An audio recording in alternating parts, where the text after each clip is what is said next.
John is the CEO of an international consulting firm which is specializing in organizational governance. He mentors, trains, consults, and conducts workshops in sociocracy around the globe. He has also been a TEDx speaker and has written books on this topic also. Is everybody familiar with the word VUCA? I'm seeing a few head nods. That's this sign right there is saying look out for volatile, uncertain, complex, and ambiguous conditions. So I'm going to ask you to tell me some of the conditions you're aware of, or would you just turn to a partner and take 30 seconds to say what are the VUCA conditions you've been learning about the most? Okay, so what are some VUCA conditions that you talk about? And also in the political landscapes. Yes. Natural disasters. Yes. Including global warming. Oil prices. Oil prices, okay. Estimating the demand for across any market for any company, trying to understand what the market is and how it's changing. My favorite one to worry about is the digitalization thing that's happening. There's a study that just came out in September that was co-sponsored by the University of Washington and Carnegie Mellon University in the US. And it describes how they had 3 people with electronic caps on their heads able to talk with each other through their brain waves and to a computer also and solve problems. That just came out, and so look out, So that's the kind of complete changes that we're dealing with in these VUCA conditions. And so the question is, what do we do about it? I co-wrote this book called Countrywide Agility with Beyond Budgeting, Open Space, and Sociocracy with a co-author who's an expert in agile. And we had been saying to each other that agile is that's a little bit early for that side.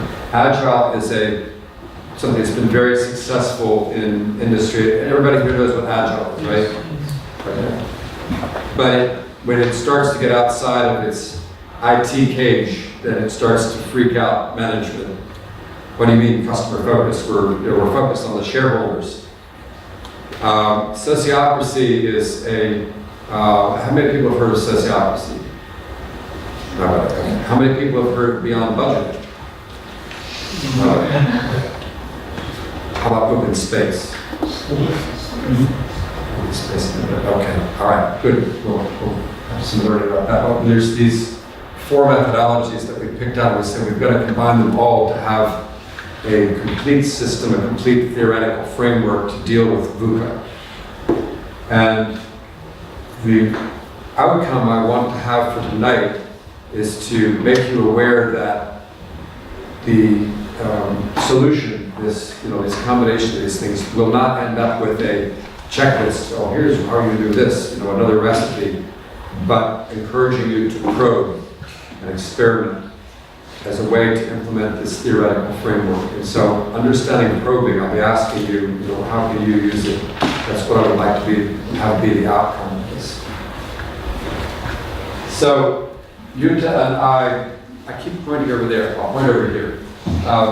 Yuta and I said we're not going to invent a new management method, but because there's a lot of them out there. And so we looked around at all the different developments that have been coming up. The screen may be hard to read. But we looked at things like Davenport, Mondragon, and Gore, and so on, individual companies that are doing really exciting, leading-edge things. We looked at philosophies like spiral dynamics and theory U and responsive org. We looked at some of the facilitation techniques like open space, World Cafe, appreciative inquiry, and then some egalitarian organizational methods, including agile, something called beyond budgeting, and sociocracy. And there's a lot of spin-offs of those. You may have heard of World Blue also. There's spin-offs, like the spin-off of Beyond Budgeting is Beta Codex, the spin-off of Sociocracy holacracy, you may have heard of that, circle forward, sociocracy 3.0, and so on. So we chose, we decided, we also said that there's many more that we don't know about. You can probably say, did you think about something or other? We decided that we wanted our criteria for saying we need this in the theoretical framework was to say it has to be being used right now by a company to run a company. It has to be the original because that's where most of the literature is, and it has to be practical, and it has to be something that is people are understanding. It's not just isolated in one company. All these we felt were isolated to one company. You may have heard of those. Semco has now opened something called the Semco Institute. I ran across them in Korea, where you can take courses from the Semco Institute, although it's a Brazilian company. And so all these are changing as we go. The philosophies, nobody's using theory U to run a company. Open space, they actually run companies like Spotify, let's see, I'm drawing a blank on the company that you've heard of, but there are companies that are using open space.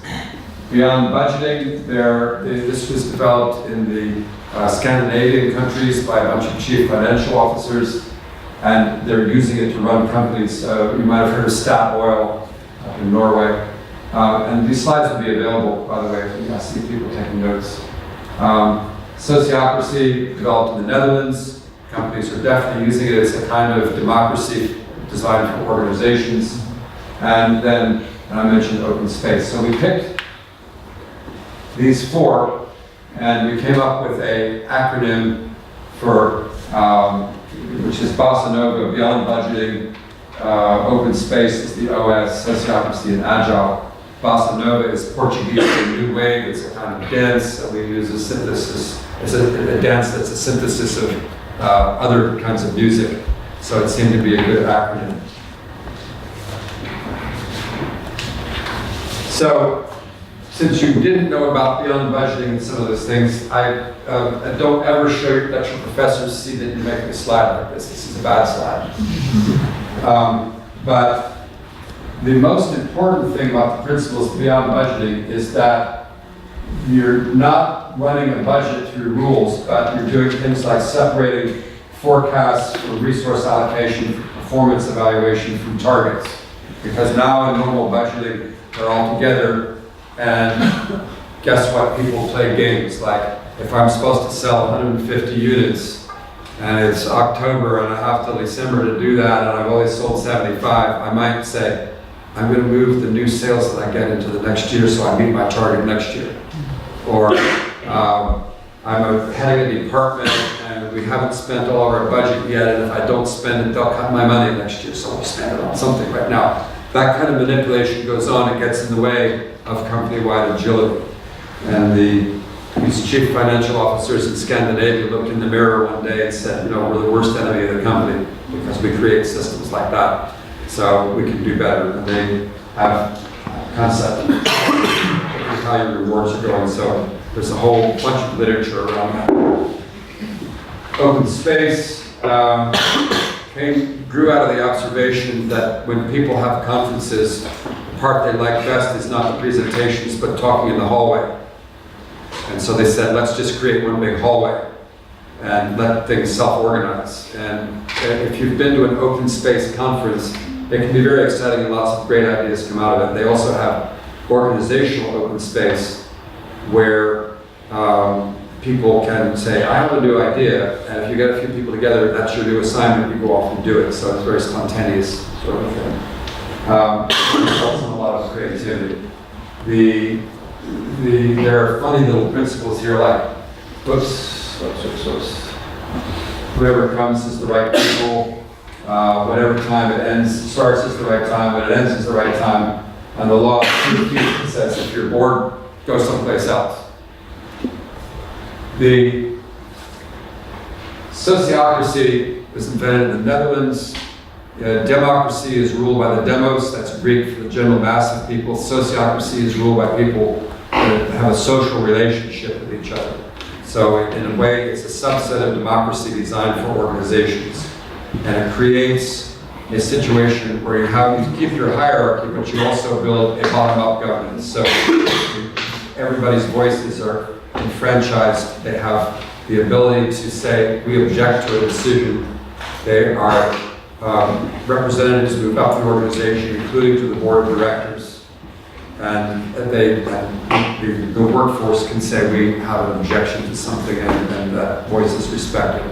So everybody's enfranchised. And it is very useful in terms of solving the contradictions that Agile runs into.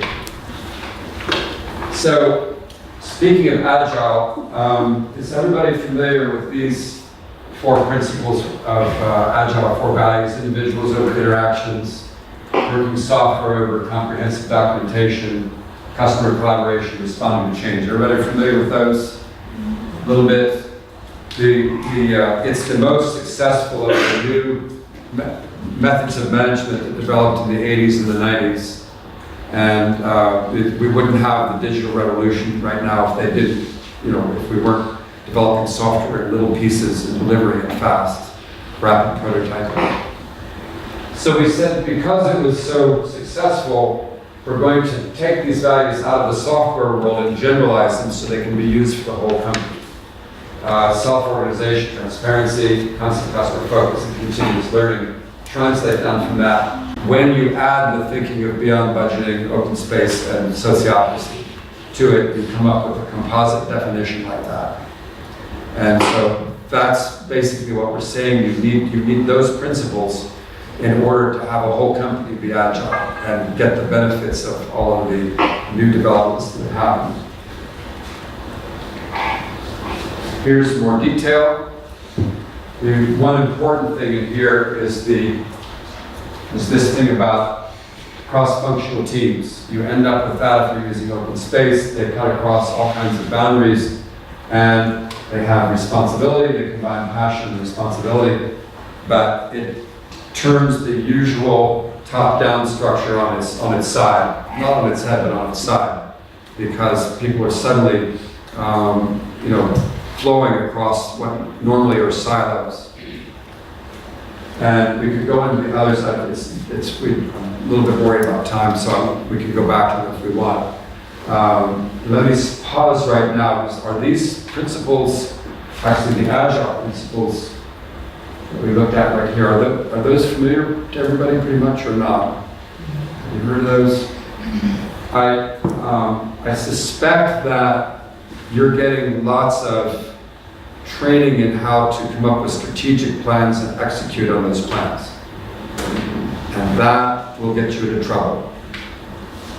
There's a wonderful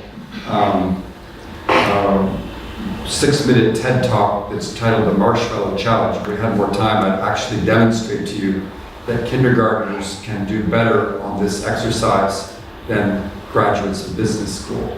The challenge is to build as tall a building as you can out of 20 sticks of spaghetti. Have you seen that? I see a few heads nodding. And tape and string and put a marshmallow on top. I've replicated that even with students in school. The younger they are, the better they do at that exercise. And that message of rapid prototyping is what's underlying all this and what's underlying Agile. So it's a whole different way of thinking that the evidence is that you need to do more than you need to be doing your strategic planning. So watch out for what you're learning.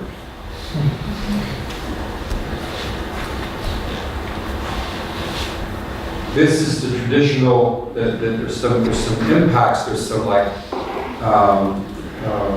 consequences of starting to adopt these values. This is the traditional business model. The boss is the shareholders. It's owned. Everybody familiar with the term, concept of a legal person? So, a corporation is a legal person that is owned. What is a person that is owned?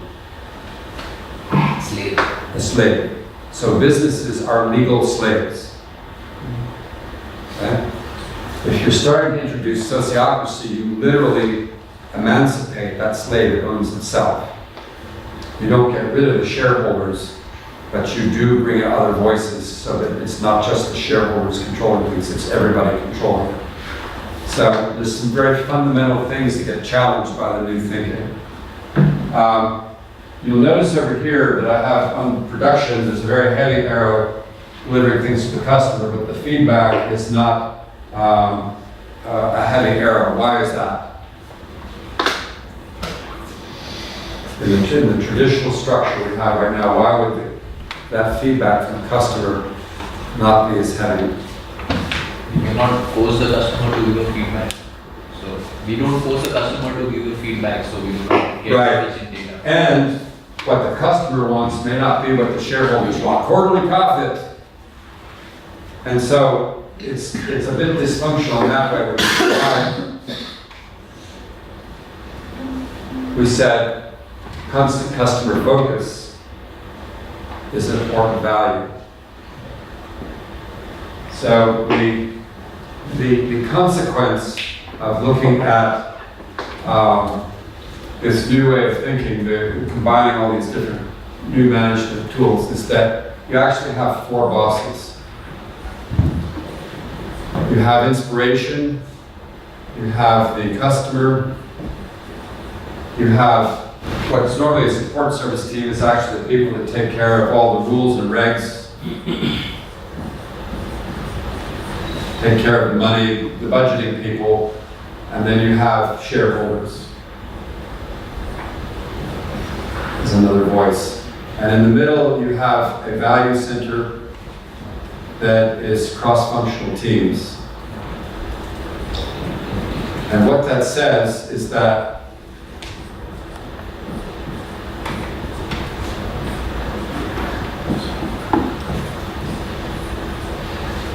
you now have 4 bosses. Right now, this is the boss. Can anybody think about how inspiration is a boss? Yeah.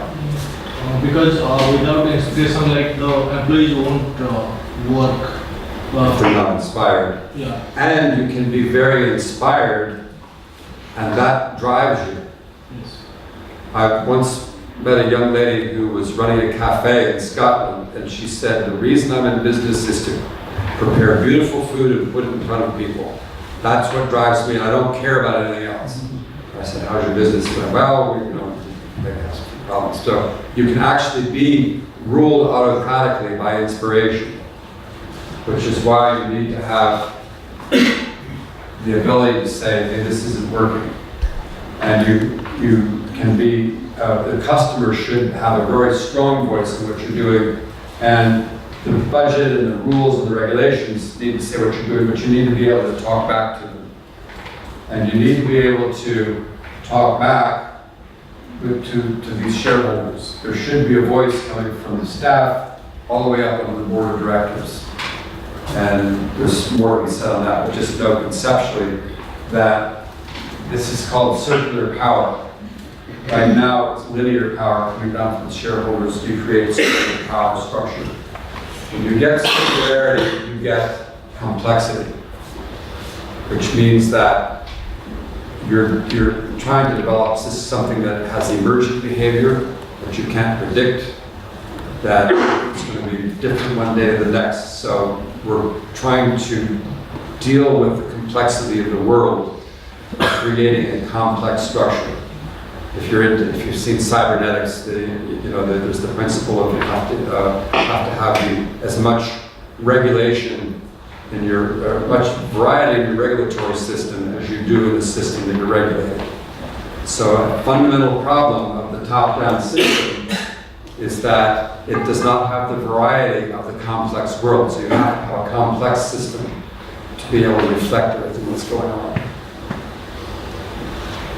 There's a bad screen and there's a good one. Does anybody know how to pronounce this word right here? Have you run across this? This word right here. You've heard of it, great. Okay, you know how to pronounce it, so that proves you've heard of it. And you're familiar with this chart here. If you have a complicated system like an airplane, you can ultimately understand all of it and then try to solve problems with it. but what happens when you have a complex problem?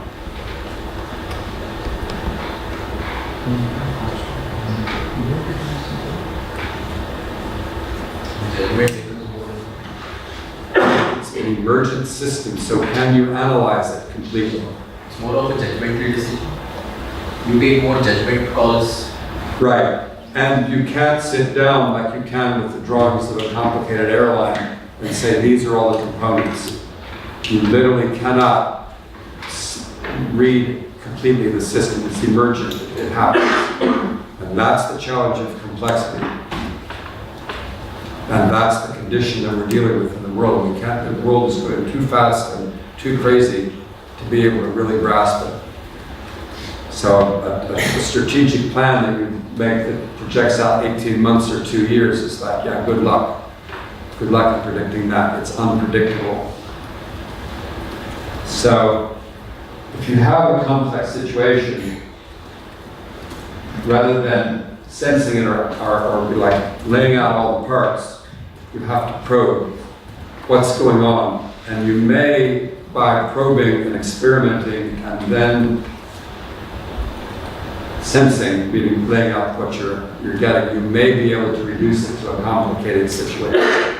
But you can't start out with your traditional analysis. And that's why a lot of the training that you may be getting now about doing strategic planning and coming out with something where we're going to work for 18 months isn't applicable in the VUCA world. It's not an adequate tool. The experience of the agile people is if you're in a bank and the bank manager says, I want a system that will do this and I want it in 18 months, give me your plan. And the IT department will come back and say, yeah, we'll tell you what we're going to do for 3 weeks. But I'm going to tell you past that. And the bank manager is going, what are you doing? I'm going to fire you. And say, fine, we'll get a job down the street. The next people are going to tell you the same thing. You ain't going to have an 18-month plan. Well, I'm going to have a plan. And there's this tension going between the traditional training that you're probably getting and the reality of how you have to deal with complex situations. You have to keep probing, you have to keep trying. You celebrate failures.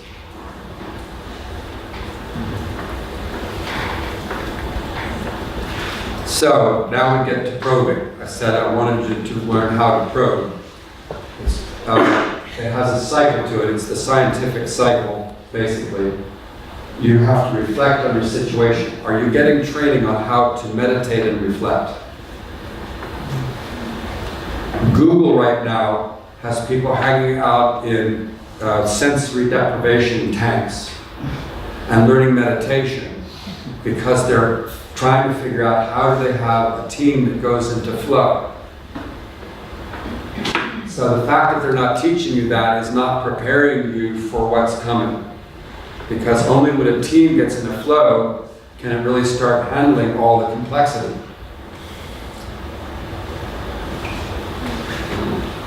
So you have to reflect on your situation, and that means taking the time to journal and to reflect and not just always be doing. So then you say, all right, well, we've got some of this bossa nova theory, and maybe it has something to do with our situation. So maybe we should probe in this direction. So the thing that the bossa nova theory or whatever other things you've scooped up give you is the basis of coming up with a hypothesis. Hypothesis that you try and experiment, we'll go into this more detail in a minute, and then you reflect back on your situation some more. But you also need to be publishing to your peers. In the company, outside of conferences, everybody needs to be saying, hey, we tried this, and this is what happened, can you replicate that, like good scientists?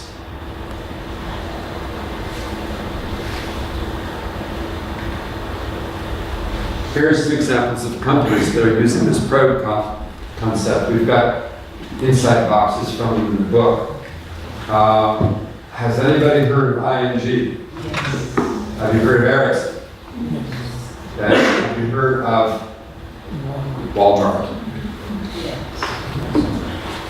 Titansoft is a company in Singapore and Taiwan and it's one of the 2 companies in the world that is actually, at this point, combining beyond budgeting the whole VUCA complex of things. Their motto is we have to always develop, and they just have added beyond budgeting to what they're doing, and we're all wondering what they're going to be doing next. So this is not theoretical. There are people who are actually saying we understand the complexity, we have to be probing and using things. For example, at IIM-G, they started around 2010 saying we have to abandon the waterfall. You know what waterfall means? You recognize that? That's planning, and you put it out on a PERT chart. They have to abandon that, that's what they said. And they started doing a bunch of experiments. And in 2015, they filled Ajax football, you call it football, not soccer here, stadium, and had a huge open space event with all the employees that were in the Netherlands. And started saying we are shifting, and how do we all think together to go about it? Shifting so that we're no longer a bank, we're a what?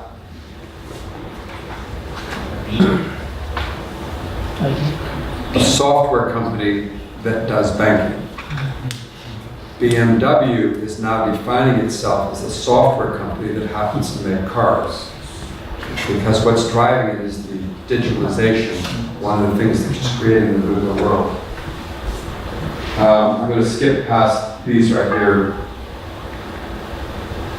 What probe do you think IIM-G might have done? This is a boardroom. It was what the boardroom looked like. What probe do you think they made? What question did they ask?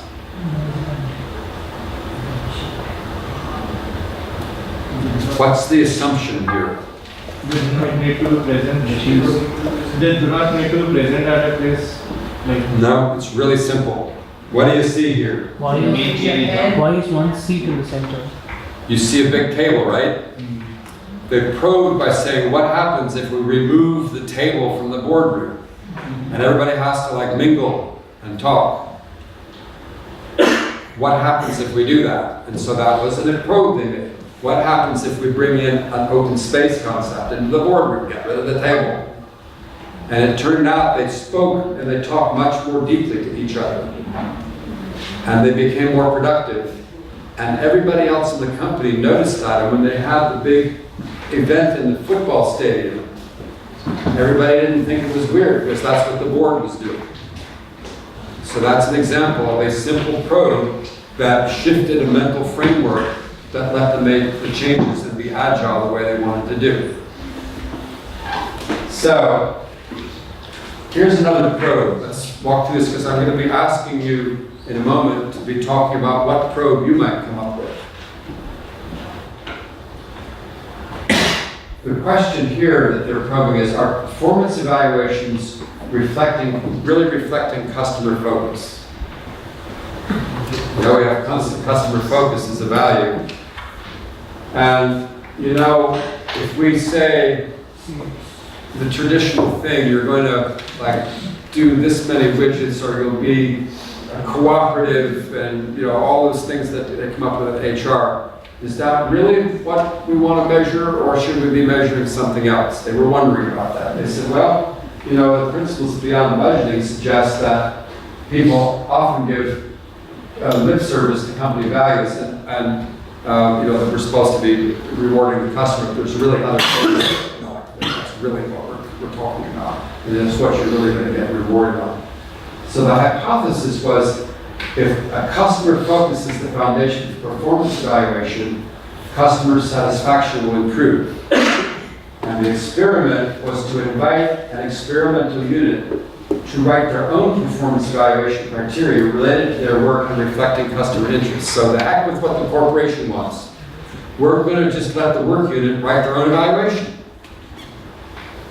I actually participated in this in a big computer company. It works to let people write their own criteria, because then suddenly it means something. And it may have nothing to do with what the HR department wants. So if you do this experiment, what are some things you have to think about? How would you design this? What are some issues? You're going to experiment with this now.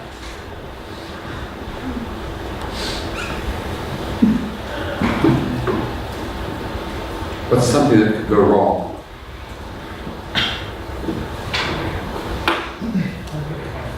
Self-motivated interest. Self-motivated interests might go wrong, and so you might end up with not improving the customer, the reviews that customers send in, the Yelp ratings or whatever, those might go off. So that might happen. What else might happen? Let's say that you have an experimental unit and you have a control unit that's somewhat similar, but you're not doing anything to them.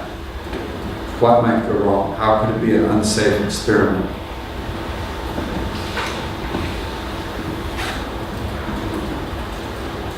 No consensus on the values. The people in the experiment might really not want to do it.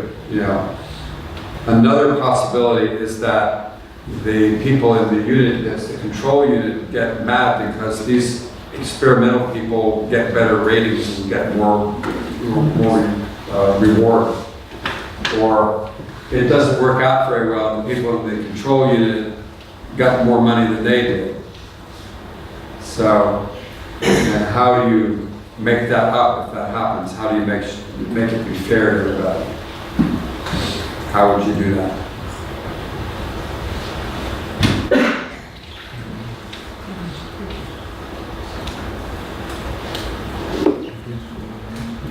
So you're experimenting on people and you have to get their consent first, right? Okay, hey guys, this is what we want to do. Anybody have any? Consent means no argued impairment objection. So, okay, if that unit doesn't want to do it, then you find another unit. So you got to get consent. And what might you say to the unit that's the control unit and the one that's not? It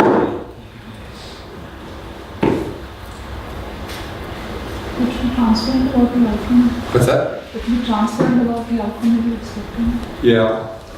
And one thing I might do would be to say, hey, this is an experiment, we're going to see what happens, and if it ends up that one of you makes a lot more than the other, we'll share it between you, so that for this time, and then we'll make a decision on whether to go on. So you have to think about those sorts of things as you set up an experiment.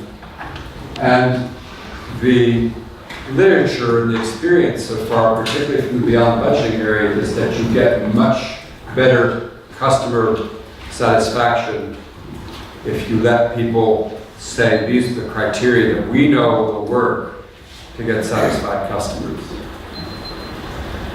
And so you check it out, you publish your results one way or the other, ask people to replicate. If you have, the sample of the customers, and those customers may not be, very genuine in telling their satisfaction levels, or they may exaggerate it, or they may. Right, so you might. Whether they reflect true feelings about the product. And hopefully your company knows how to measure customer satisfaction. If not, then you shouldn't do this experiment. You got a bigger problem. How do we really know what customers? Then we have to really have the big sample of the size, big size sample, and it's very variable. You have to do it, but that's a question to ask. Do we really? Is what we've been using for the last 3 years good enough, or do we really need to add more measurements in there?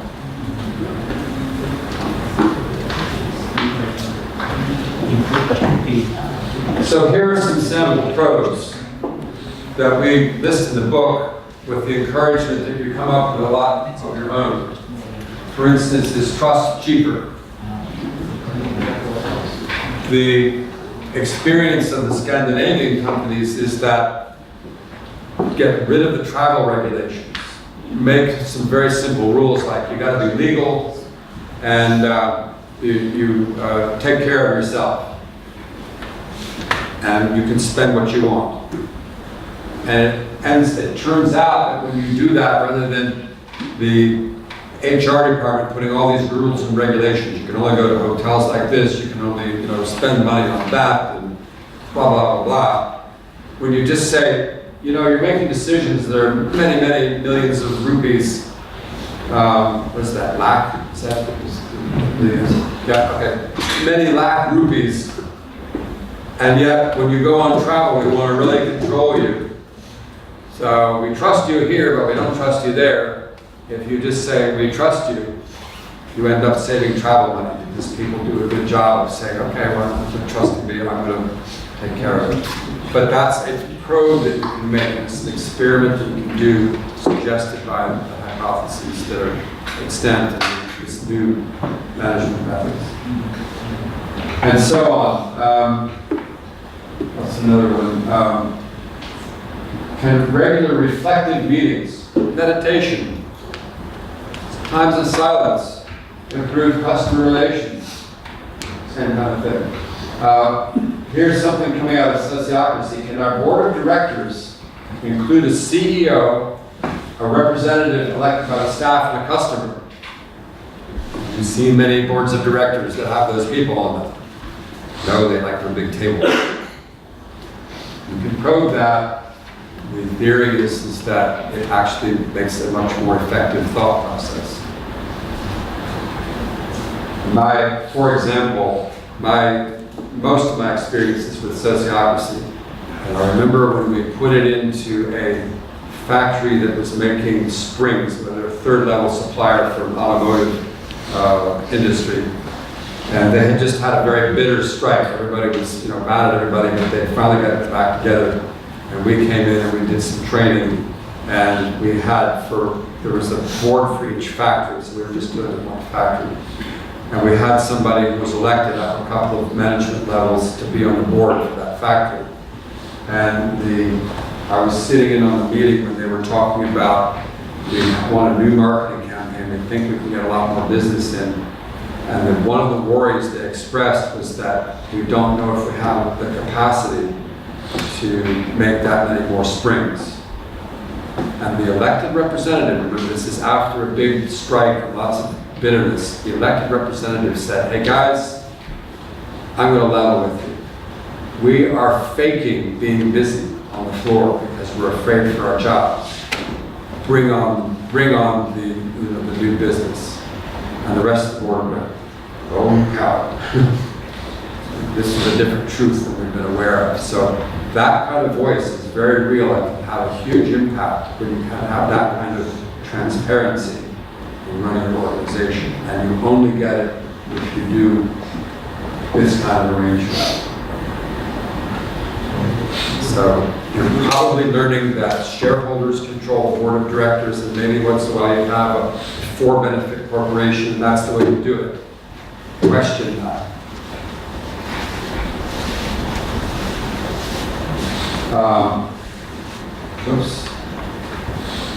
How can we organize transformative learning? Anybody ever heard of transformative learning? Have you heard of instrumental learning? Is anybody do you have a liberal arts school or department here? That's why you haven't heard of it. I just was giving a keynote speech in New York a few weeks ago to the conference of the International Transformative Learning Conference. And I had a slide up there that showed the Agile 2018 conference in San Diego, and another slide that showed the Transformative Learning Conference. And on the Agile slide, it talked about Agile transformation. And when I was at the Agile conference, I said, how many papers in the leadership and education track did you get? 400. How many of those said anything about transformative learning? What's that? I explained that it is training in which you shift your framework. If your capacity is this, instrumental learning just dumps in information around that framework. But if it's this big, or you're shifting over here, then you have more capacity to learn things. I've been doing a little bit of kind of poking at you about your frameworks as we've been talking, trying to create some dissonance that makes you step back and say, oh, really? Is that so? Maybe the world's more this way than that. And it's a very effective way of learning. There's a whole technology around it. But the transformative learning people in the Teachers College were not talking to the computer science department, and vice versa, which means that they're both going out to different departments or different conferences giving papers, and there's no crossover. And you find that again and again in the academic area, particularly, but you find it in any organization that's top-down and siloed. And so I said to them, you need to go over to the computer science department and create a team, and the team should be really tight together, it should get into the flow, and you need to be going to each other's conferences. And they said, okay, we've got it. Because the theme of the conference was how do we spread transformative learning? And we had some exercises that I was having to form teams. It was a big auditorium like this, and of course it was awkward. And I said, the auditorium is an autocratic structure. It says, you sit there and listen to me, I speak, you listen. And you can't do open space creative gathering. And so when it feels awkward, that's what's in your university. So you have not been over talking to the social sciences side, the teachers' colleges, because they've got a whole bunch to tell you about that. And yet you're trying to, talk about maybe teaching this or that to companies that you might work for, but you don't have half the information. You've got to be cross-functional in a university as well as whatever business you get into, because silos create gaps and gaps create ignorance.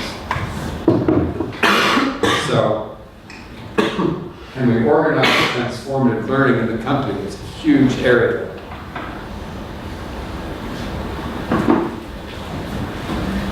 Okay, so the question is, what do we do with this? And what I'd like you to do is get together in groups of 3 or 4 around the room, whatever works, and I want you to come up with at least one probe, if not 2 or 3, that you could do in your current situation as students in a university. What could you be poking at? And you can do a little bit of group process intervention here. Try having one of you, maybe the person who's closest to that wall, or the entrance, be the facilitator, and experiment with going in a round. You know what I mean by a round? If I'm the facilitator, this is our group, right? I might say, Bianca, why don't you start? What is your idea about what we could probe? Thank you. I go on to the next person. If somebody over here says, oh, I think this, I'd say, okay, wait just a minute, we'll get to you. And the person to the right of the facilitator needs to be taking notes. Because, why? As facilitator will be moving, so he can be able to. Right, but why do you need notes down to begin with? That's what structure the thoughts and laterally will be helpful. And if you are trying to form a multi-mind team that is in the flow, you are literally creating a group consciousness, and something that's conscious needs a memory. So you're creating the long-term memory system for your team. So practice, a little bit of structure that brings flow while you're doing it. Okay, would somebody repeat back the instructions?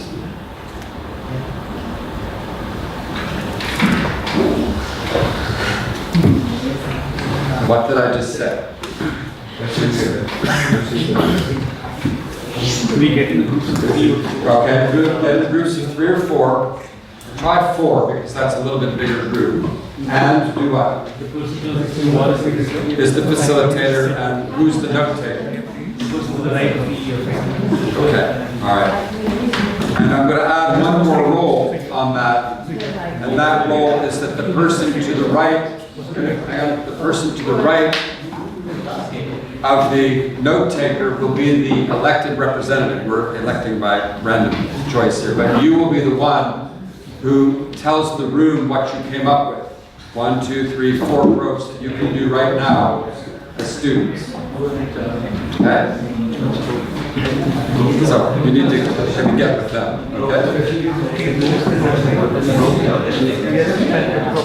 For example, you might say, gee, they have us making comments on each operating security.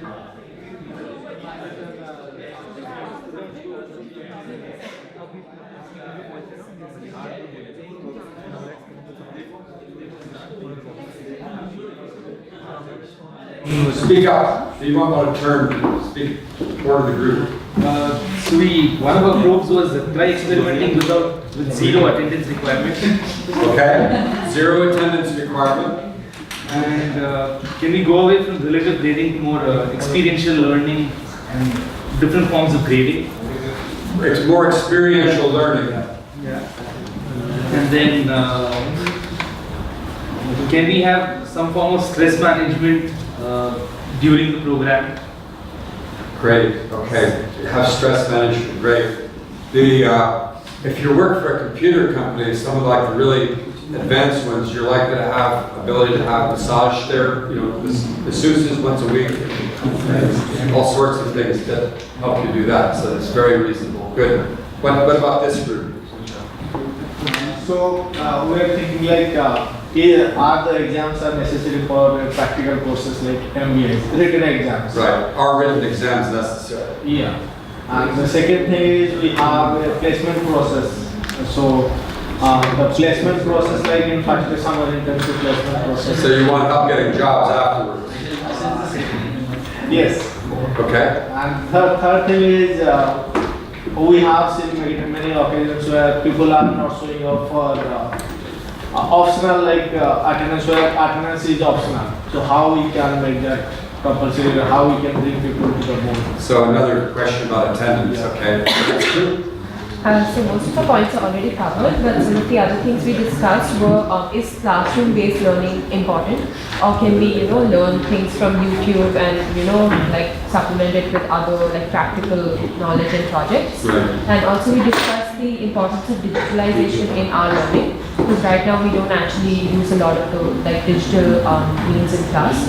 Right. So we feel like it can be incorporated. Great stuff. Over here. Yeah. Go ahead. Basically, we are providing, some service to citizens, and we are giving particular type of training to our people in the organization. And we want to find out what are the gaps and how these people will be, better satisfied. Then we have the brainstorming session with the people. We want to know their expectations, like how and what kind of services they want and how they want the services.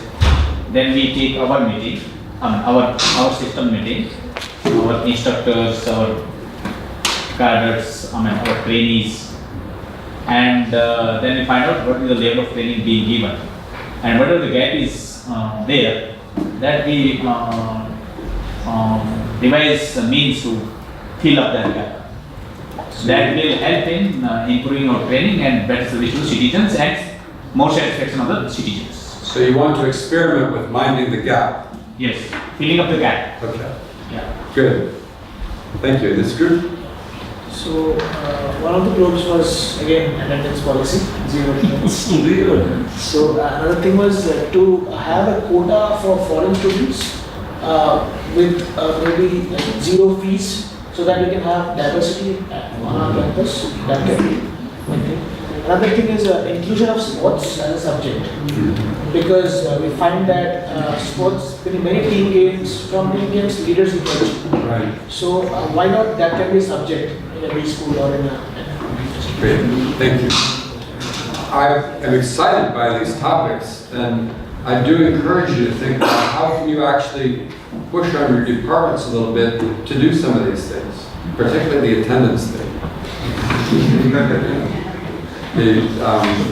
I know of students who would much rather just read the textbook and they do just fine on the exam. So it doesn't work, it's a question. But some of the other ones were great, I think they're great questions. But that's the thought process that you should be structured to make that natural, that you would get a chance to do those probes. That should be at every level.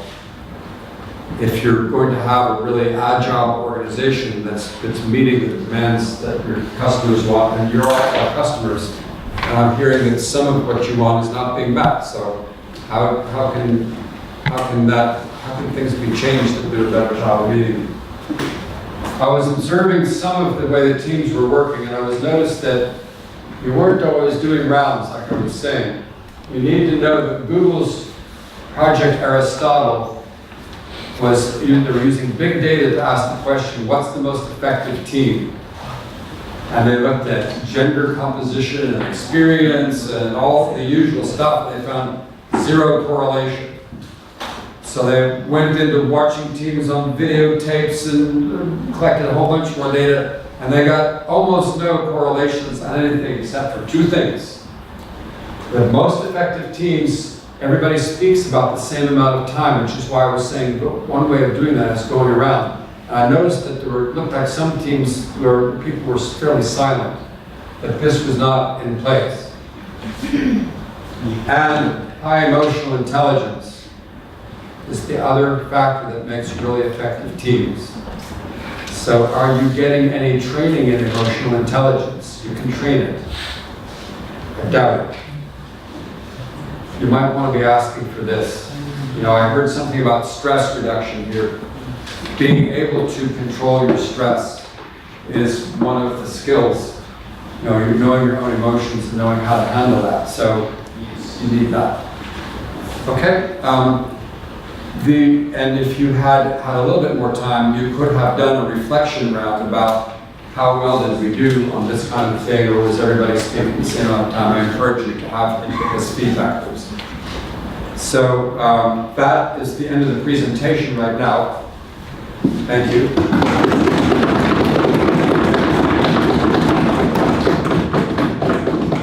Yeah, go ahead. So there was this slide which you showed earlier that holacracy is a spin-off of sociocracy. Yeah. But I couldn't find many major differences between both of these. Are there any differences between sociocracy and holacracy? There are. The people that developed holacracy were clients of mine at one point. And there are some very helpful spin-offs of the original sociocracy work. Circle Forward, Sociocracy 3.0, holacracy, and there's a few other variations. And it's kind of like all these methodologies are trying to kind of repair society, kind of like, you know, you have repair DNA in your cells. And so there's a lot of things going, you know, how do we do this better? The way they're handling holacracy is much more procedure-based than the way I like to do it. And there's some subtleties in the way they you know, the Constitution that are different than if I'm advising somebody on sociocracy, I have a set of bylaws that create something, or a corporation that owns itself, they do it a bit differently. And so there's just, you know, they're trying different ways of doing things, and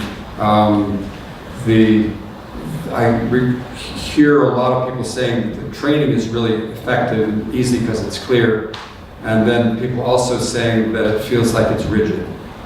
So those are the plus and minuses, and every one of those has a plus and a minus to it. So to follow up on that, Zappos is one of the organizations which is in the forefront adaptation of holacracy. Yeah. And you know, I was always thinking about how big an organization can be to adopt these kind of management techniques more effectively. Like Zappos is like 1,500 or 2,000 people.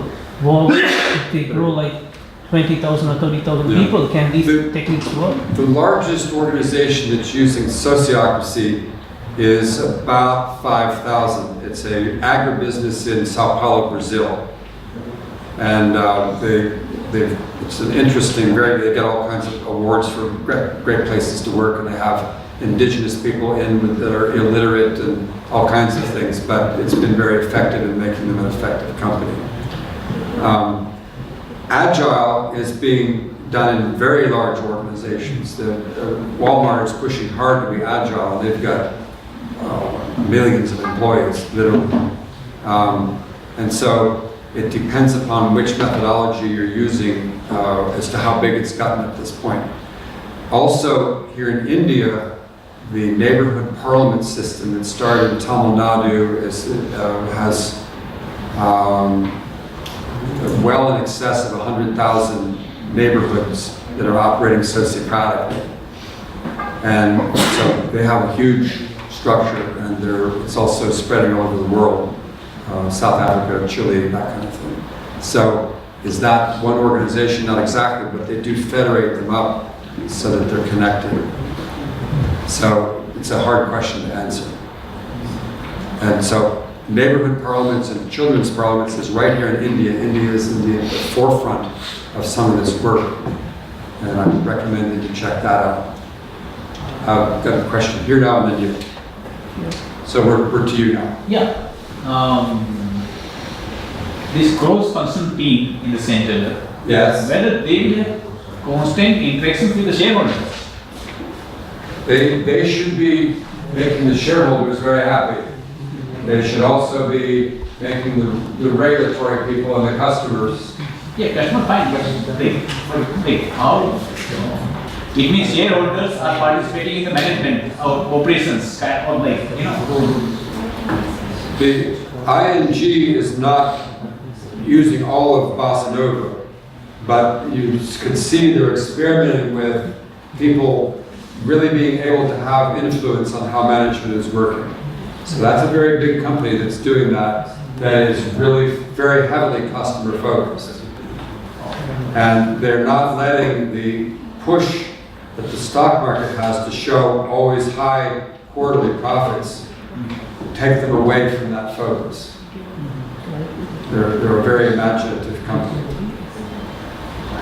But one of the things that happens if you're running a complete Bossa Nova system is that in the hierarchy that's here, you have people being elected up, even including sitting on the board of directors, to say what you're doing here is screwing us up here. You can't see them like we see them. Or we're inspired by this, and these policies are going to diss that, and so you're going to have a demotivated workforce. So that voice is really important to get the feedback from people here. And you need all these different components. Okay, then who's, yeah. So, like recently in Google, there was a difference in employees' opinion voices and the management voices regarding the development of defense technology and also regarding sexuality. So can you consider that is a form of sociocracy?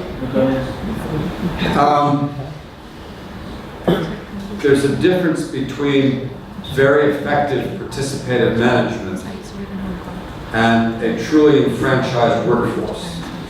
A very good participative manager will go around and get a lot of opinions and give everybody the feeling that they're having a really meaningful input into the decision, and then they do what they want.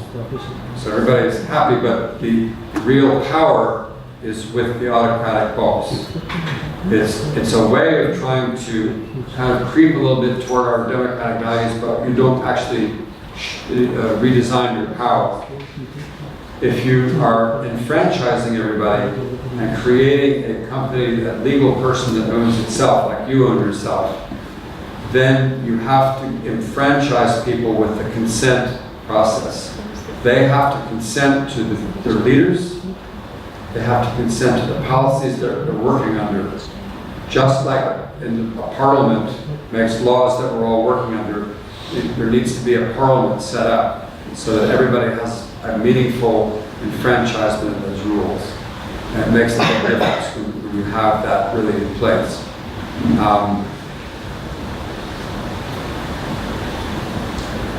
For example, the Jefferson Davis, who is the president of the Confederate States of America, or was, which was defending slavery, was well in advance of his time as a manager.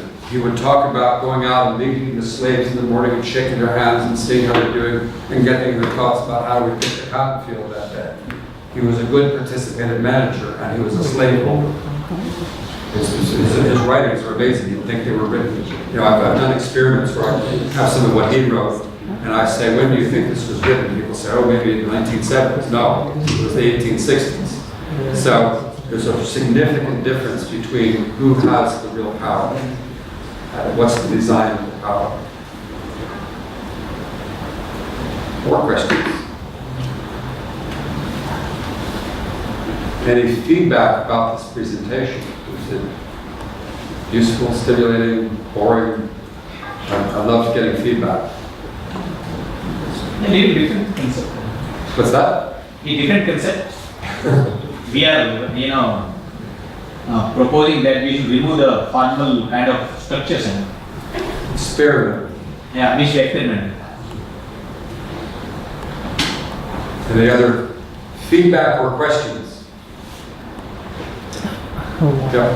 So I read that these kind of initiatives like sociocracy or holacracy can be very effective where adaptability is the prime focus. But organizations where you need reliability, traditional hierarchy is still valued more than holacracy or sociocracy. How can reliability be incorporated into these management techniques? It helps a lot to have outside experts on your board of directors who can be concerned with reliability. It helps a lot to have really good connections with your customers who can spank you if you're not being reliable. So you want to have feedback from different sources that is telling you things like, are you reliable, are you delivering quality, and so on. In today's VUCA times, you cannot get reliability with a top-down structure only where you try to control everything. You're going to be out of business quick. In the US, I could name some major companies like Sears and Roebuck that are just about collapsed. How many people here are using a Kodak camera? Used to. What happened to Kodak? Kodak, I was talking with one of the major sales managers in Kodak. They had a 14-story building in Rochester, New York. On the outside of the building, they had an elevator that took the executives up to the 14th floor so they didn't have to talk to the employees. Mm-hmm. The employees managed to get a bunch of patents on digital cameras, and the top level said, we make silver halide, and that's the reliable thing, and we're going to keep doing that. We've been doing it for 100 years, and we're going to do it for 100 more years. And they went out of business because they couldn't hear the feedback. And they thought by doing what we've been doing, we were going to keep doing it. And so look out. If you're saying we need autocratic control to keep reliability, not in today's times. It's a VUCA world out there. Nobody is immune from being disrupted, even though you think we've got it nailed.